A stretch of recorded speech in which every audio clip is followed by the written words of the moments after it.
Salutations. Welcome back to I Speak and Not Preach with Joe on this beautiful day. Today's good word is 2 Corinthians chapter 10, verse 12.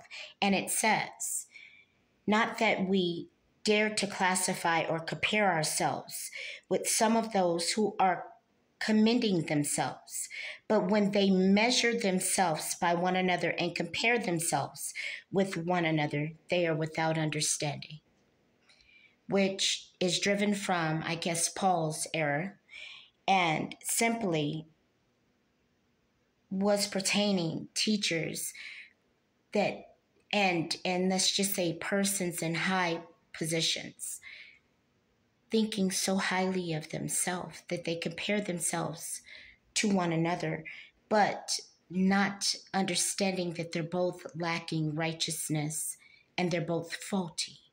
So they're comparing simply themselves amongst each other without awareness that they're similar and or the same.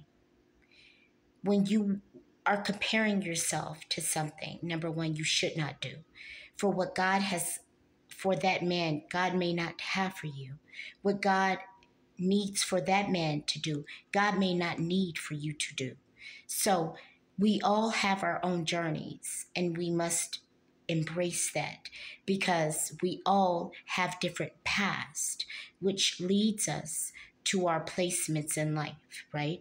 Whether that's through blood, whether that's through purpose, whether that's through life, whether that's through personal decision, we all have different agendas and pathways. Now, if we all took the same pathway, imagine this. Imagine if everybody in the world, everyone in the world decided to be a carpenter. Then that means there wouldn't be any space for accountants, grocers, anything else to exist, farmers, anything else in this world to exist if we all took one path. So what God has for one man may not be for you. So you should not compare yourself. But if you do want to compare yourself to something, compare yourself with who you were the day before to ensure that you're a better man today, that you're not making the same mistakes of yesterday. Because if you essentially are, then sad to say and to admit, but you're just simply in a cycle where you're not growing, you're not learning, and essentially you don't know as much as you believe you do. So when you're unwilling to learn anew, then that means that you simply have stopped growing in life. You're no longer a student, so you cannot be a teacher. Remember, every professor first was a student before he became or she became a professor, right?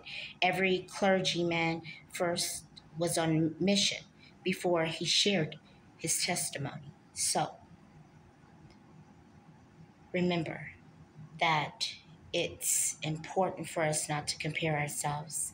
It's important for us to embrace our differences so that our variety can create diversity that is embraced, and even more where we learn from each other instead of berate, degrade, and break each other down. Hopefully this helps. Goodbye, good riddance, says the good Lord. I speak and not preach. Thank you for allowing me to share with you this day. Salvation and redemption is a choice if you choose. And again, like, share, and subscribe. It is appreciated. Again, thank you again for everyone that does rock with me and has subscribed. I appreciate you, and enjoy your day. Thanks again.